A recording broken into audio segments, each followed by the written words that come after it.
You shall appoint judges and officials throughout your tribes, in all your towns that the Lord your God is giving you, and they shall render just decisions for the people.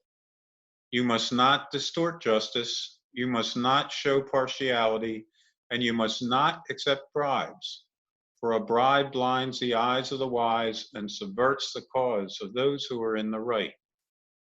Deuteronomy chapter 16, verses 18 and 19.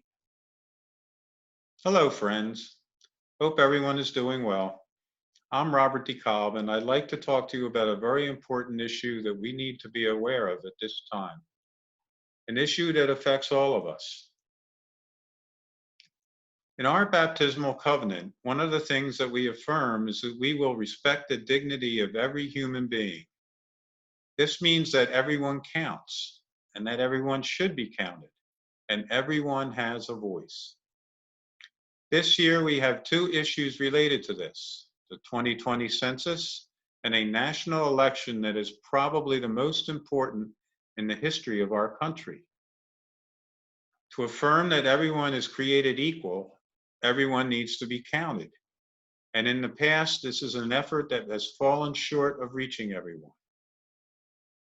The accuracy and completeness of the census is necessary to appropriately allocate funding and representation to each community. This is a monumental task, and for various reasons, people are left out, especially people of color and impoverished communities. Some actually don't want to be counted, some are just overlooked, and attempts are made to deliberately leave some uncounted for political reasons. This is unacceptable. The census is going on now, and it is up to each citizen to do his part to be counted and to help the effort to make sure everyone is included. At this time in our history, we have critical issues facing us as we move forward: divisive ideology, climate change, and wealth inequality, to name a few. And as if we didn't have enough to deal with, we get hit by a global pandemic that threatens many lives and changes our entire culture and lifestyle. These issues should be addressed by leaders that are elected by a strong showing at the polls, by a process that has integrity, without being manipulated by groups with their own agendas. Everyone's voice should count in a democracy, and the way to ensure that is to get out and vote. The book of Revelation reveals hope for us all in beautiful imagery.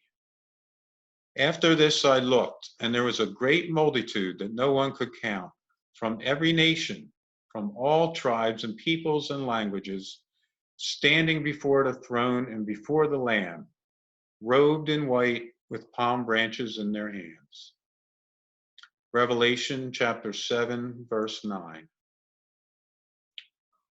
All throughout the history of civilization, individuals and groups have been discriminated against and left uncounted and left without a voice. Even in this country, the first to proudly proclaim everyone's equality, people are still left out, left without a voice. Again, this is unacceptable. We as Christians have a responsibility to do our part to rectify injustice where it is found, and to help those who are on the fringes of society to have a voice. We need to boldly proclaim the gospel, and not for the nation only, but to gather into one the dispersed children of God. The Gospel of John, chapter 11, verse 52. So now you may ask, how can you help? I am part of an organization called Eastern Montco Interfaith Council, and one of our initiatives is to work to ensure that everyone has a voice. Our Get Out the Vote effort is working to get the word out about the importance of the census and exercising your right to vote.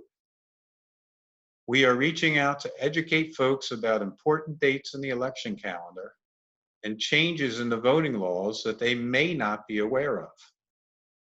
If you would like to be involved, please let me know.